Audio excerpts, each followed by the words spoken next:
Hey guys, what's going on? GH here. Today we're going to look at another archer build consisting of Fletcher, Mergen, and Wugushi. We're gonna show each classes and its important skills and tell you guys the reason why each of these classes are here in this build, then the pros and cons, and closing remarks to finish up the video. That said, here is Fletcher, Mergen, and Wugushi. Let's do this.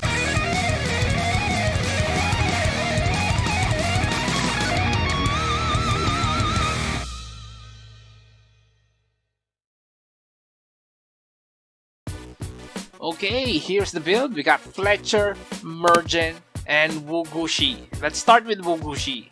Now, Wugushi is a class that uses poison to defeat enemies, and the reason this class is here is because Wugushi is a really good DPS class, mainly for boss fighting, but it does have decent AoE capability, and to elaborate more on the skills, let's look at them.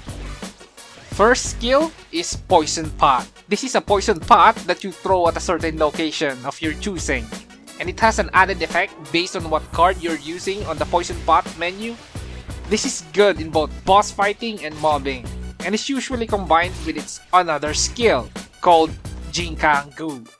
This is kinda similar to Poison Pot, but the radius of the poison area is smaller, and it inflicts a debuff that makes defeated enemies have a chance to spawn insects that can attack.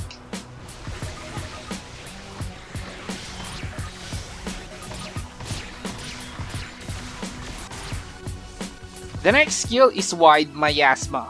This is a poison cloud attack that inflicts damage over time, and it also makes you invisible for a short amount of time. Now, all of those skills we just mentioned are damage over time skills, and they can be accelerated by using Crescendo Bane. This amplifies your poison attacks on your enemies, shortening the duration, but the cycle increases. Use this right after you use all your poison attacks.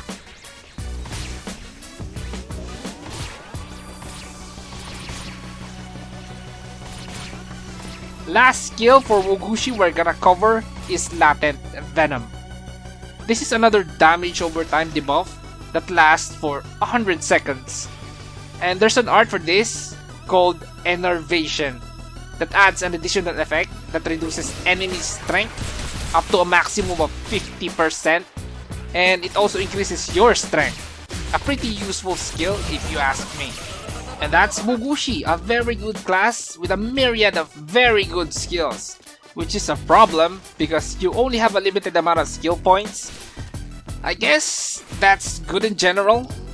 Now let's head on to Mergen. Now, Mergen is arguably the most popular class in the Archer class tree. I don't know why, but every time I make a video with Mergen on it, it seems to get decent views. Am I missing something here? Is there something in the Mergen name that makes it very enticing?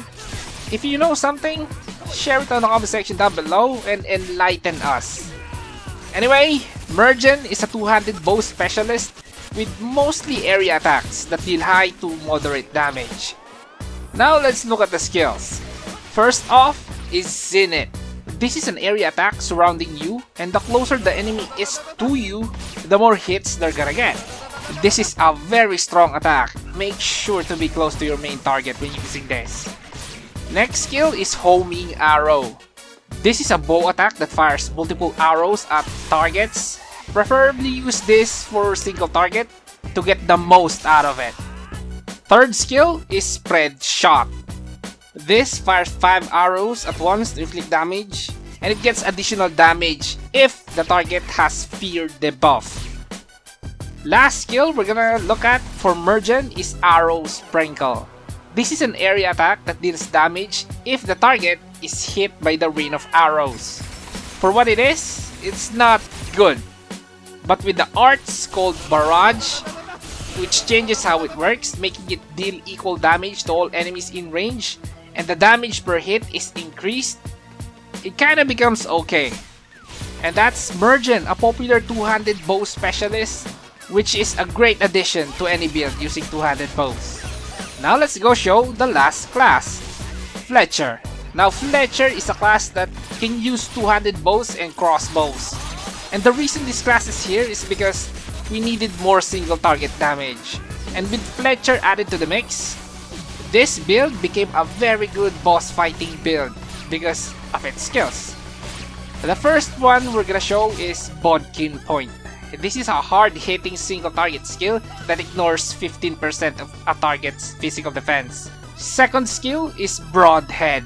This makes your enemies bleed, and making enemies bleed ensures you benefit from Prison Cutter card, which in turn increases your overall damage. Get at least level 1 of this, or get as much as you can to increase the duration. Third skill is Crossfire.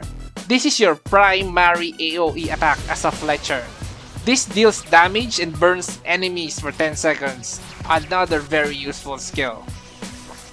Next skill is Magic Arrow. This fires an arrow on a certain spot, and that spot deals damage over time and inflicts silence if you have the attribute. There's an art for this that changes how it works, and instead of firing on a spot, it will instead fire directly at an enemy. And if that enemy dies from it, the debuff is transferred to another enemy. Pretty straightforward. Last skill we're gonna cover is Barbed Arrow. This skill hits a number of times depending on what the enemy is wearing. For what it is, it's kinda bad. But if you have the Vibora bow for this skill, everything changes. Max this out if you have the Vibora bow. If not, and you're not expecting to get it soon, you might as well put the skill points on something else. Maybe increase the duration of Broadhead, but that's just me. And that's the class build. A build constructed for the purpose of boss fighting. Now let's do the good and the bad. Let's start with the bad. I can tell you immediately, getting items required for casting skills in this build is getting kinda annoying because they run out so fast, and very often you run out of arrows and poison stuff inside the dungeon, which is very annoying, and that's a negative for me. And what else? I guess there's nothing much to say. This is an awesome build. Now let's do the good stuff. The only thing I want to state in this segment is this is a very good boss fighting build if I haven't told you already. A lot of debuffs that you can take advantage of, skills that could make bosses bleed, and abilities that wreaks havoc on a single target enemy. What more can you ask for?